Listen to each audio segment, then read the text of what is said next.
Je tenais mon verre, tendu vers moi par Paul. Enfin, celui qui aurait dû être le mien. J'avais pas bu une goutte. J'attendais. J'observais. 10 minutes passèrent, puis 20. Toujours rien.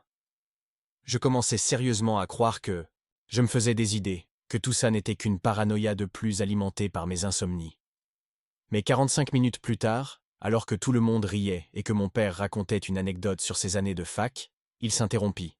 Net. Comme frappé par une force invisible, il porta une main à sa poitrine, le souffle coupé, le visage blême. « Robert, qu'est-ce qu'il y a » hurla ma mère en se levant d'un bond pour l'attraper.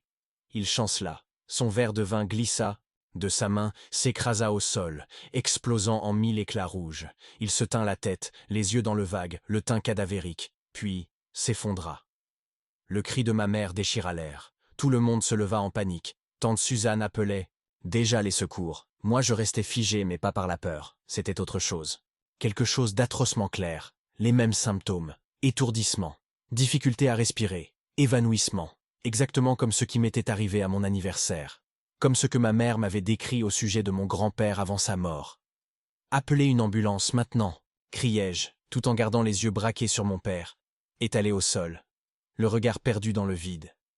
Et dans ce regard, je vis une panique, une peur viscérale, comme s'il réalisait, à ce moment précis, ce qu'il venait de boire, ce que j'étais censé boire. Les ambulanciers sont arrivés, l'ont emporté en urgence.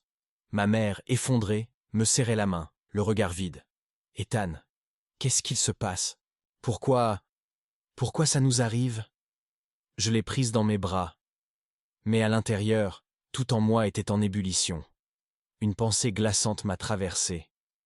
Si je n'avais pas échangé les verres, c'est moi qui serais allongé, là, inerte.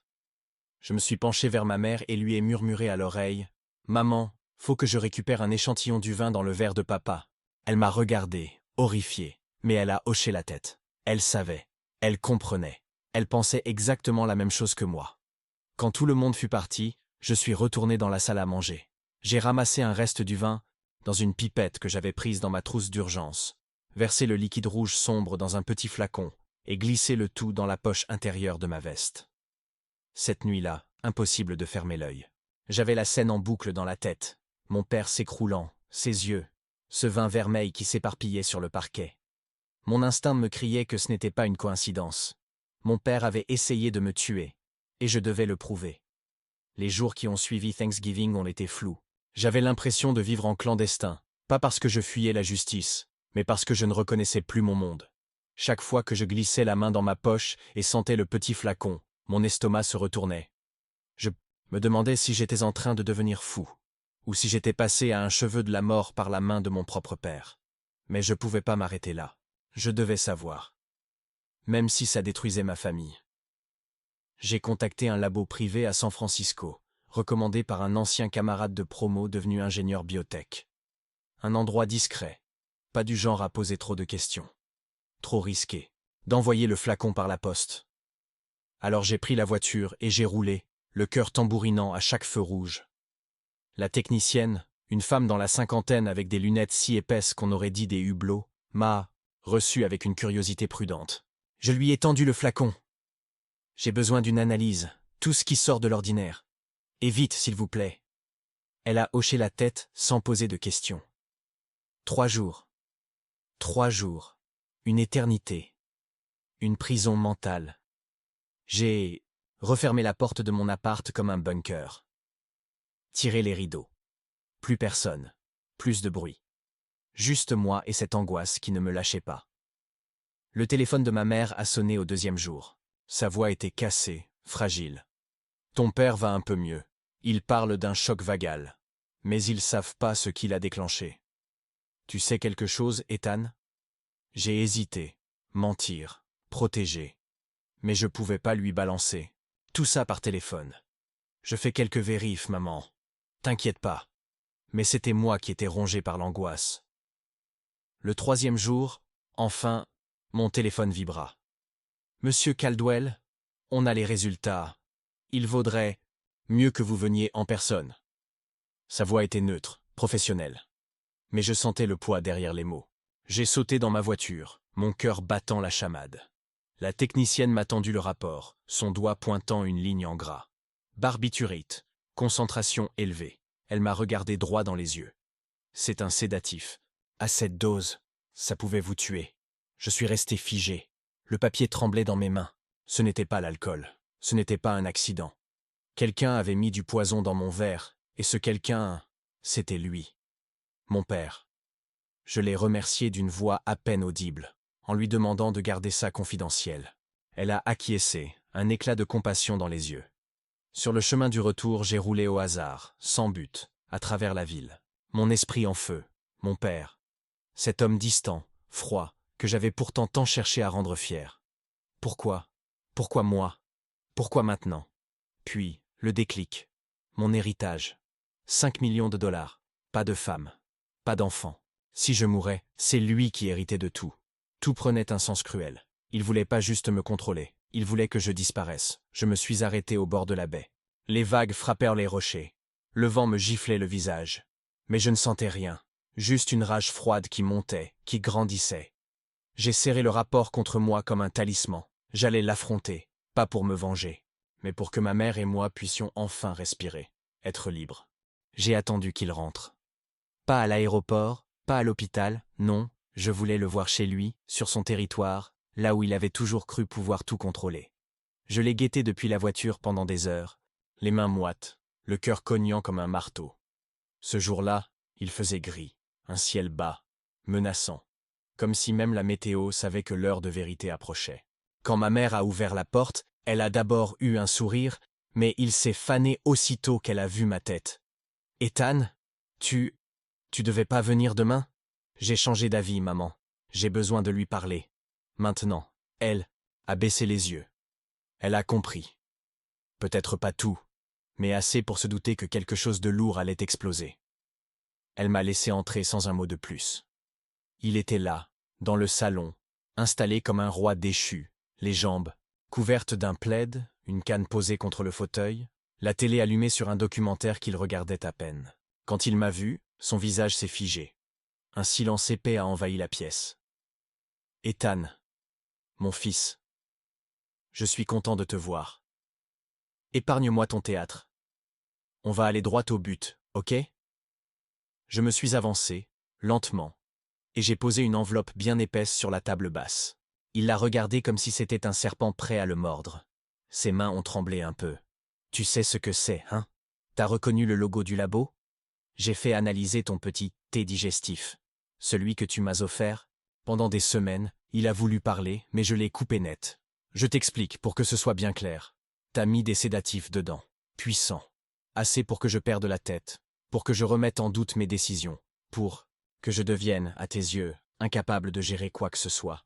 T'espérais que j'abandonne tout, que je te laisse la boîte, les actions, les parts, comme un bon petit. Mais tu t'es foiré.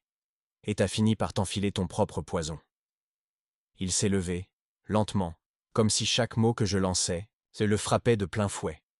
Sa canne a raclé le sol. Il avait perdu de sa superbe. Même ses cheveux semblaient plus ternes, son regard plus terne. Il n'était plus ce père impitoyable. Il n'était qu'un type terrifié. Prit la main dans le sac. « Écoute, Ethan, j'ai déconné, ouais. J'ai paniqué. T'étais prêt à vendre l'héritage de 3 générations pour foutre le camp, vivre ta vie. T'as aucune idée de ce que cette entreprise représente pour moi. C'est pas une excuse. On parle, pas d'un désaccord de bureau là. T'as essayé de me faire passer pour un fou, de me détruire psychologiquement. T'as frôlé l'homicide, il a haussé la voix brutalement. Et toi, tu crois que t'as le droit de tout foutre en l'air? Que ton grand-père t'a tout donné parce que t'étais plus malin? Il t'a choisi toi, pas moi. Tu sais ce que ça fait d'être rejeté par ton propre père. Tu sais ce que j'ai sacrifié pour cette famille. Sa voix s'est brisée.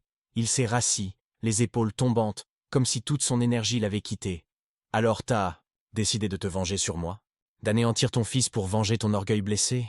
Il a soufflé, longuement. Puis il a murmuré. J'ai jamais voulu te faire de mal, Ethan. Je voulais juste reprendre ce que je croyais être à moi. Comme t'as repris la vie. De papy, c'est ça, il a blêmi. Comme si j'avais ouvert une vieille plaie, profonde, qu'il tentait d'oublier depuis des années. Ma mère, restée muette jusque-là, s'est approchée lentement. Attends. Quoi? Ethan, de quoi tu parles? Il a tué grand-père, maman. lentement, silencieusement.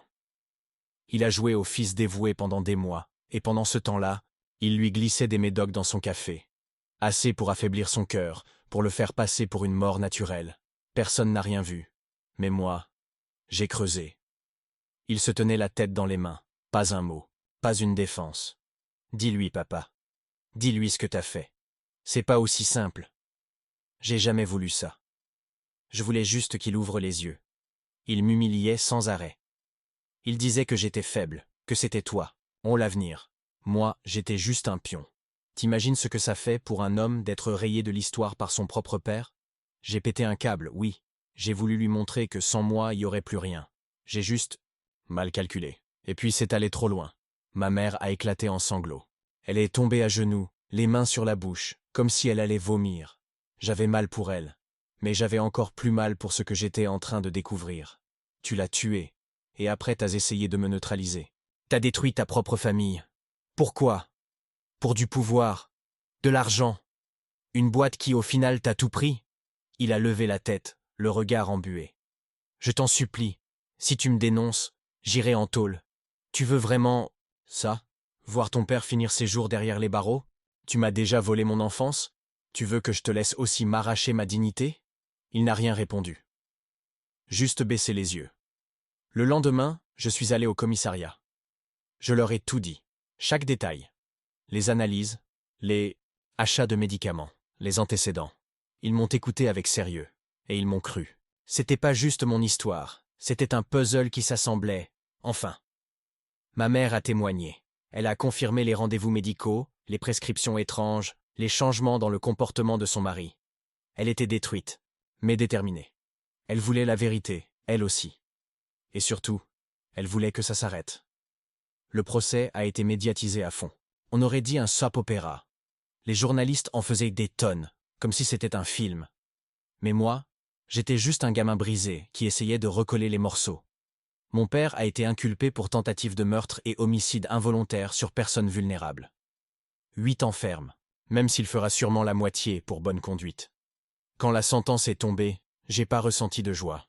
Pas de soulagement. Juste du vide. Un trou énorme dans ma poitrine. Parce qu'à la fin, j'avais gagné. Mais j'avais tout perdu. Quelques semaines après, j'ai reçu une lettre de prison. De lui. Manuscrite. Tremblante. Ethan, j'ai merdé. Plus que tu peux l'imaginer. Je t'ai trahi. J'ai trahi ton grand-père. Mais surtout, je me suis trahi moi-même. Si un jour tu peux me pardonner, je sais que je le mérite pas. Mais sache que, malgré tout, je t'ai aimé. Mal, mais sincèrement. Ton père. J'ai pleuré. Pas pour lui. Mais pour ce qu'on aurait pu être. Ce qu'on n'a jamais su être. Et j'ai brûlé la lettre. Parce que certaines choses, faut les laisser partir en fumée. Je me suis éloigné de tout. Du procès, des journalistes, de la maison, même de ma mère pendant un temps. J'avais besoin de silence, de vide, de reconstruire quelque chose au fond de moi. C'est dans un petit village du sud que j'ai trouvé refuge. Une baraque en pierre, avec des volets verts écaillés, une odeur de lavande dans l'air, et personne qui me reconnaissait. J'ai changé de nom, juste pour un temps.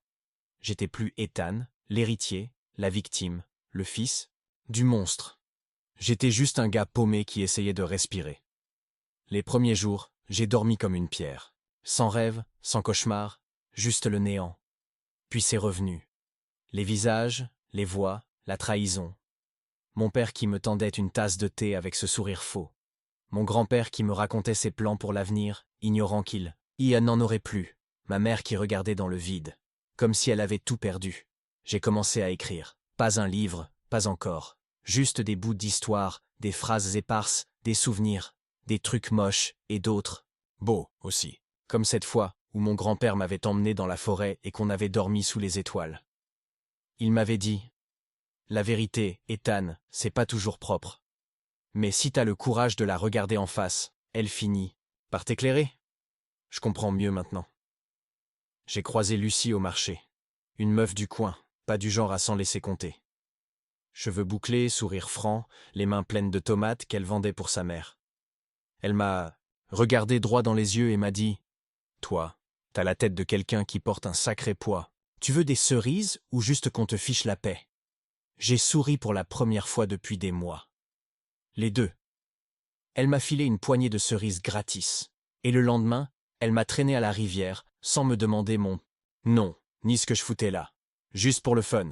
Elle riait fort, elle parlait trop, elle avait toujours les doigts pleins de jus de fruits. Mais elle brillait. Un genre de lumière brute que j'avais plus vue depuis longtemps. On a passé des semaines comme ça. Pas vraiment en couple, pas vraiment amis. Un truc flou, suspendu. Elle savait que j'avais un passé crade, elle posait pas trop de questions. Elle disait juste « Quand t'es prêt à vider ton sac, je suis là, mais t'as pas à me balancer. Tes démons d'un coup. Un par un si tu veux, et je lui ai raconté, petit à petit. Les morceaux dégueulasses, les souvenirs douloureux, les silences étouffants. Elle m'écoutait sans juger, sans fuir. T'as survécu à l'enfer, Ethan, et t'es encore là. C'est pas rien, ça. Un soir, on était allongés dans l'herbe, à regarder le ciel. J'ai tourné la tête vers elle et j'ai balancé. Tu crois que c'est possible de reconstruire quelque chose à partir des ruines? Elle a haussé les épaules. Je pense que les plus belles choses poussent souvent sur des cendres. Les fleurs sauvages, elles s'en foutent du passé. Elles poussent là où elles peuvent, et elles s'accrochent, elle m'a embrassé. Doucement.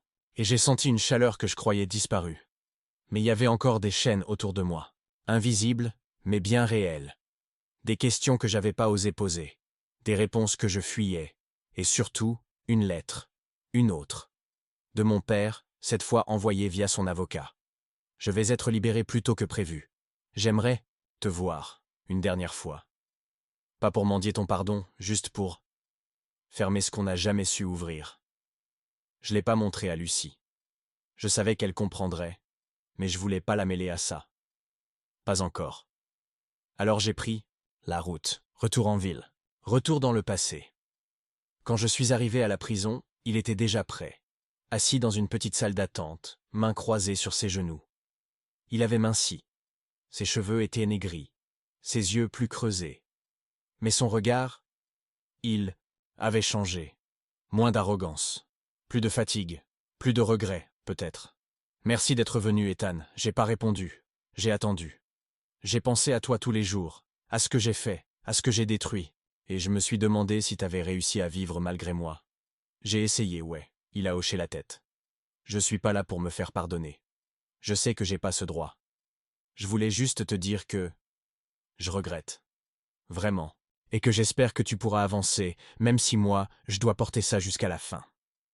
Un silence lourd est tombé. Puis j'ai soufflé. Je t'ai haï, tu sais. Je t'ai haï au point de vouloir t'effacer de ma mémoire. Mais au fond, je crois que j'ai aussi eu pitié de toi. Parce qu'un homme qui détruit sa famille pour prouver qu'il existe, c'est un homme qui s'est déjà perdu. Il a fermé les yeux. Une larme a coulé sur sa joue. Je l'avais jamais vu pleurer. Tu sais, papa, t'aurais pu être un géant, mais t'as choisi d'être une ombre. Je me suis levé. Et je suis parti, j'ai pas regardé en arrière. Après la fin du procès, je ressentais un mélange étrange entre un soulagement lourd et un vide abyssal. C'était comme si un poids énorme avait été retiré de mes épaules. Mais en même temps, une douleur sourde s'était installée, au creux de ma poitrine, un trou béant laissé par la trahison de celui que j'avais appelé père toute ma vie. La salle d'audience avait été le théâtre de révélations déchirantes, où chaque mot prononcé semblait arracher un morceau de mon passé, de mes illusions. La condamnation de mon père à la prison à vie était un verdict qui sonnait, juste, mais ce n'était pas une victoire complète. La maison familiale, autrefois refuge, s'était transformée en un lieu fantôme, hanté par ses absences et ses mensonges. Je me souvenais des jours où, enfant, j'avais couru dans ces couloirs, ignorant les ombres qui se dessinaient peu à peu dans notre vie. Maintenant, ces murs résonnèrent du silence. Un silence lourd et pesant. Ma mère, elle, était restée à mes côtés, mais elle avait changé. Ce n'était plus la femme effacée et brisée que j'avais connue, mais une force de la nature, même si ses yeux trahissaient toujours une peine profonde. Chaque jour, elle trouvait un peu de réconfort dans le jardin, où elle cultivait des fleurs. Surtout des lavandes, dont l'odeur douce et apaisante emplissait l'air comme une caresse fragile. C'est là, entre les rangées de plantes, que nous nous retrouvions parfois, sans dire un mot, juste pour respirer un peu d'air frais loin du tumulte. Mais ce n'était qu'une pause, un bref répit dans une bataille qui ne faisait que commencer. Parce que la prison de mon père n'était qu'une étape. Ce que je voulais vraiment, c'était la vérité entière sur mon grand-père, sur sa mort mystérieuse. Cette histoire d'empoisonnement, Cette enquête qui s'était transformée en un engrenage infernal, c'était plus qu'un simple drame familial. C'était un combat pour la justice, pour la mémoire et pour un futur libéré des secrets. Avec l'aide précieuse du détective Harris, un homme bourru mais au cœur d'or, et d'Anna, notre avocate tenace et sans compromis, nous avions commencé à assembler un dossier solide. Chaque document déterré dans les archives, chaque signature falsifiée, chaque contrat trafiqué devenait une pièce d'un puzzle complexe. Ma mère s'était engagée corps et âme dans cette quête, assistant aux réunions, témoignant avec une force et un courage qui me surprenaient encore. C'était comme si elle retrouvait une raison d'être dans ce combat. De mon côté, la vie était un équilibre instable entre mon travail, la quête de la vérité et la reconstruction de mon propre être. Les nuits étaient les pires moments. Je me retrouvais souvent à fixer le plafond, incapable d'éteindre le tourbillon de pensées qui m'assaillait. Le visage de mon père, la nuit où il avait tenté de m'empoisonner, la douleur silencieuse de ma mère, tout ça me hantait. La colère bouillonnait en moi, mais je savais qu'elle devait se transformer en quelque chose de plus constructif. La détermination à faire éclater la vérité. Il y avait des soirs où la fatigue et le désespoir m'envahissaient. Quand la ville s'endormait, je me sentais seul face à mes démons. La peur, la colère, la tristesse formaient un cyclone intérieur impossible à calmer. Pourtant, je devais avancer. Pour ma mère, pour moi, pour la justice. Dans ces moments, sombres, quelques lumières apparaissaient. Le soutien fidèle de mes amis, la présence rassurante de ma mère, et la certitude que malgré tout, nous étions en train de construire quelque chose de vrai, de solide. Je n'étais plus une victime, impuissante. J'étais un combattant.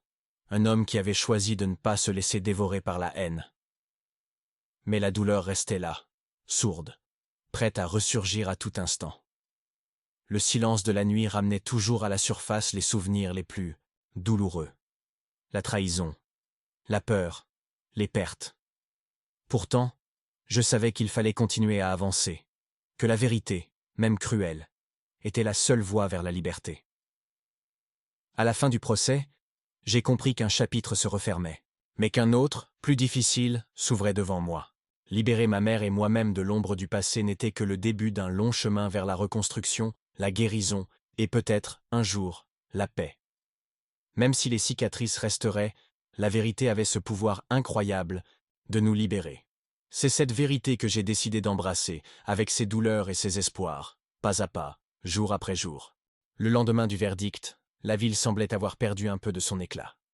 Même le soleil, habituellement si généreux, semblait hésiter à percer les nuages lourds qui s'étaient amoncelés dans mon esprit. Je me réveillais chaque matin, avec une sensation étrange, comme si j'étais coincé entre deux mondes, celui d'avant, où je croyais en la famille, et celui d'après, où chaque lien était teinté de trahison et de douleur. Le poids de la réalité m'écrasait parfois, au point que je me demandais comment continuer. Comment vivre avec le souvenir de ce père qui avait tenté de me détruire? Comment pardonner à celui qui avait délibérément essayé d'empoisonner son propre sang? Ces questions me hantaient, sans cesse, me rappelant que la justice judiciaire ne guérissait pas toutes les blessures. Pourtant, malgré tout, il y avait une étincelle en moi qui refusait de s'éteindre. Une force qui m'obligeait à avancer, à ne pas me laisser submerger par le désespoir. Ce n'était pas seulement pour moi, mais aussi pour ma mère, pour ceux qui croyaient en nous, et surtout pour la vérité elle-même. Chaque matin, je reprenais mon travail avec une discipline nouvelle. Le bureau, autrefois un lieu de simple routine, devenait un sanctuaire où je pouvais canaliser mes frustrations. Les dossiers s'empilaient, les appels se succédaient, mais rien ne pouvait me détourner de ma mission. Parfois, mes collègues me regardaient avec une certaine pitié, ne comprenant pas vraiment ce qui se passait derrière mon regard intense. En dehors du travail, mes recherches continuaient. Le détective Harris, fidèle et obstiné, avait découvert des documents importants cachés dans les archives de l'entreprise familiale. Des contrats datant de plusieurs années, des courriers anonymes, des preuves de manipulation qui liaient directement mon grand-père à des personnes influentes. Chaque découverte ouvrait une nouvelle porte, mais en même temps, dévoilait un réseau de mensonges encore plus complexe. Avec Anna, notre avocate, nous avons organisé plusieurs réunions stratégiques. Son énergie était contagieuse. Elle ne se contentait pas de défendre notre cause. Elle la portait avec passion, défiant les puissants sans jamais faiblir. Lors de ces rencontres, la tension était palpable, mais aussi l'espoir. Nous savions que la route serait longue, semée d'embûches, mais chaque pas rapprochait un peu plus la justice. À la maison, la relation avec ma mère évoluait aussi. Elle redevenait peu à peu la femme forte que j'avais toujours admirée, même si son regard portait encore les cicatrices de la douleur. Nous partagions des moments de silence, parfois lourds, parfois apaisants, comme si ces instants suffisaient à dire ce que les mots ne pouvaient exprimer.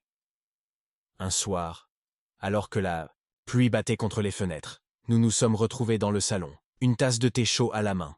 C'était l'un de ces rares moments où tout semblait suspendu, où le monde extérieur s'effaçait pour ne laisser place qu'à notre lien fragile mais indestructible. « Tu sais, Elliot, murmura-t-elle, je ne regrette rien. Ce que nous faisons, c'est pour toi, pour nous, pour que personne d'autre ne subisse ça. » Ces mots, simples et sincères, résonnaient en moi comme une promesse. Une promesse de lutte, de courage, mais aussi d'amour inconditionnel. Malgré tout, les menaces ne tardèrent pas à réapparaître.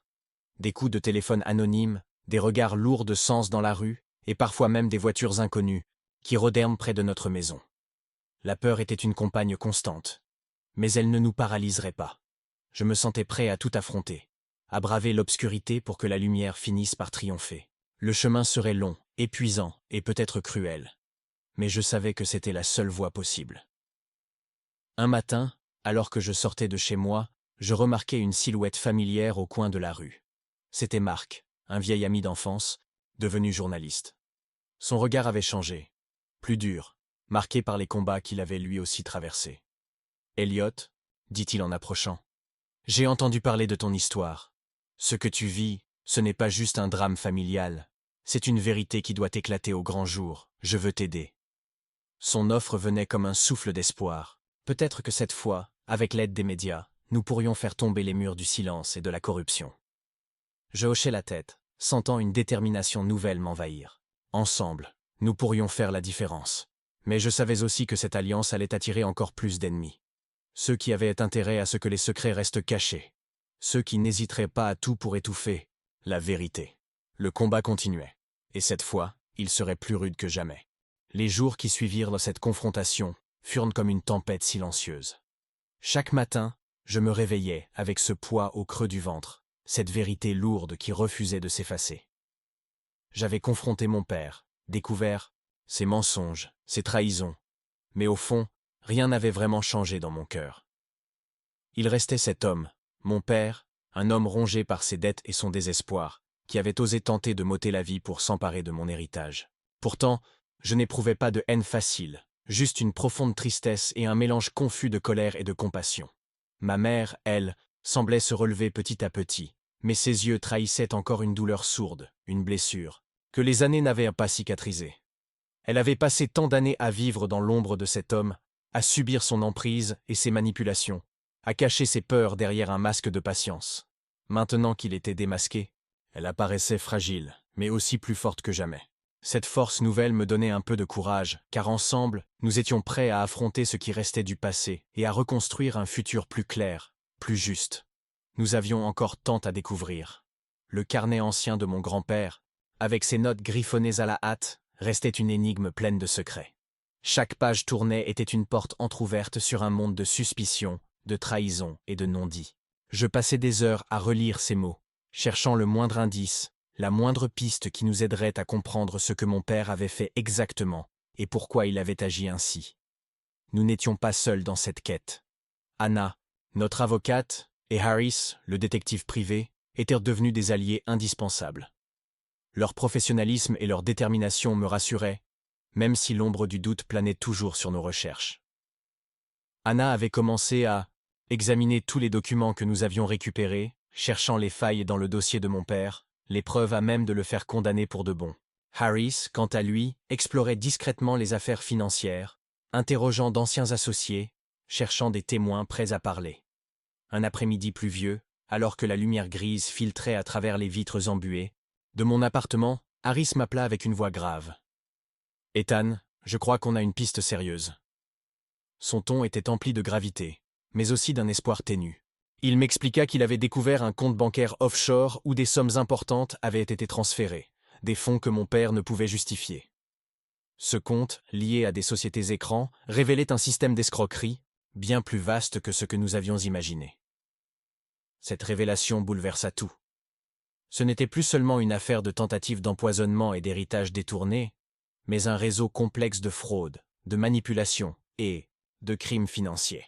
Mon père avait joué un jeu dangereux, et les ramifications pouvaient être bien plus profondes. Nous étions entrés dans un labyrinthe dont les murs semblèrent se refermer sur nous à chaque pas.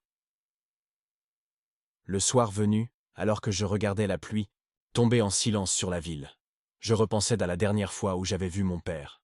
Sa confession, sa détresse, tout cela me hantait encore. Je me demandais si, au fond, il avait jamais été l'homme que je croyais, ou si j'avais toujours vécu avec un étranger. Et ma mère, comment allait-elle vraiment supporter toute cette tempête? Je sentais que le combat ne faisait que commencer. Le lendemain, ma mère et moi décidâmes d'aller plus loin dans notre investigation. Nous nous rendîmes à la vieille maison familiale, un endroit chargé de souvenirs et d'émotions contradictoires. L'odeur du bois ancien, les murs tapissés de photographies jaunies, tout semblait figé dans le temps, comme si le passé refusait de céder sa place au présent. Nous passâmes la journée à fouiller chaque recoin, chaque tiroir, à la recherche et d'indices oubliés. Mon cœur battait à chaque découverte. Chaque document retrouvé pouvait être une clé pour dénouer cette affaire. Ma mère trouva un coffre métallique caché derrière une bibliothèque, poussiéreux et verrouillé.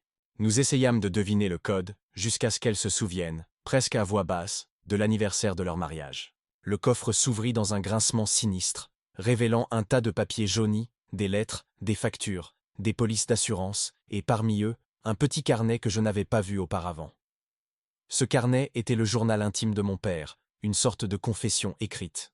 En tournant les pages, je découvris un homme tourmenté, incapable de gérer ses dettes et ses peurs, mais aussi un manipulateur calculateur. Il y détaillait ses plans, ses angoisses, ses rendez-vous secrets, et surtout, ses liens troubles, avec des personnes qui semblaient bien plus dangereuses que lui. Ce journal était une bombe à retardement, un témoignage accablant que nous allions devoir utiliser avec précaution. À mesure que nous avancions, la tension montait. Chaque révélation portait avec elle une part de vérité douloureuse, mais aussi une promesse de justice. Je me sentais moins seul, porté par la détermination de ma mère, par l'aide précieuse de nos alliés, et par cette soif inextinguible de vérité qui brûlait en moi. Pourtant, malgré cette combativité nouvelle, une ombre persistait. Peur, la crainte que tout cela ne se termine pas bien, que mon père, malgré tout, puisse encore nous faire du mal, d'une manière ou d'une autre. Mais il fallait continuer, avancer coûte que coûte. Ce combat n'était plus seulement pour moi, mais pour ma mère, pour mon grand-père, pour notre histoire, pour la paix enfin retrouvée. Le passé avait beau être lourd, je savais que seul le courage et la vérité pouvaient nous libérer. Malgré toutes ces révélations, je sentais que la fin de ce long cauchemar approchait. Chaque pièce du puzzle trouvée, chaque secret dévoilé me rapprochait de la vérité absolue, de cette justice que j'avais cherchée sans relâche. Mais je savais aussi que ce n'était pas simplement une affaire de vengeance personnelle ou de règlement de compte. C'était bien plus que ça. C'était l'histoire d'une famille brisée, d'un héritage souillé et d'un combat contre un système corrompu qui détruisait tout sur son passage. Le poids des années, des silences et des trahisons s'était accumulé comme une épée de Damoclès au-dessus de nos têtes. Mais maintenant, le voile tombait peu à peu. Les derniers morceaux du puzzle commençaient à s'emboîter, révélant un tableau glaçant, mais aussi une opportunité de renouveau. Ma mère, malgré la fatigue et la douleur, retrouvait peu à peu une énergie nouvelle. Son regard avait changé. Ce n'était plus celui d'une femme soumise à la fatalité, mais celui d'une combattante prête à se relever, à reprendre le contrôle de sa vie et de notre destin. Ce changement, je le ressentais profondément. Nous étions plus unis que jamais, liés par cette épreuve terrible mais révélatrice. Avec Anna et Harris à nos côtés, nous préparions notre dernière offensive. Les preuves étaient là, solides, prêtes à être portées devant la justice. La vérité, cette fois, ne pourrait plus être étouffée. Mais le chemin restait périlleux. Mon père avait encore des cartes à jouer, et je savais que la partie n'était pas terminée. Pourtant, malgré la peur, malgré les doutes, je me sentais prêt. Prêt à affronter ce dernier round, à faire entendre ma voix, à réclamer justice, pour mon grand-père, pour ma mère, pour moi-même. Et surtout, prêt à tourner la page sur ce passé toxique, pour enfin construire un avenir plus lumineux. C'est là que j'en viens à vous. Oui, vous qui lisez ces mots. Cette histoire, c'est la mienne, mais elle pourrait être celle de n'importe qui. Une histoire de trahison, de lutte, mais aussi d'espoir et de résilience. Si elle vous touche, si vous ressentez cette envie de découvrir la vérité jusqu'au bout, je vous invite à rester avec moi. Abonnez-vous, suivez ce combat pas à pas et partagez cette histoire autour de vous. Ensemble, nous pouvons faire en sorte que la justice triomphe, que les silences se brisent et que la vérité éclate au grand jour. Parce que personne ne devrait jamais avoir à affronter seul les ombres du passé. Votre soutien est plus qu'un simple clic. C'est un acte de solidarité, un engagement à ne pas laisser ces histoires sombrer dans l'oubli. Alors, rejoignez-moi dans cette quête, et ensemble, faisons entendre nos voix. Je vous remercie d'avoir pris le temps d'écouter cette histoire, d'avoir suivi ce chemin tortueux avec moi. Le pire est derrière nous, et un avenir nouveau nous attend. À très bientôt pour la suite et la fin de ce récit.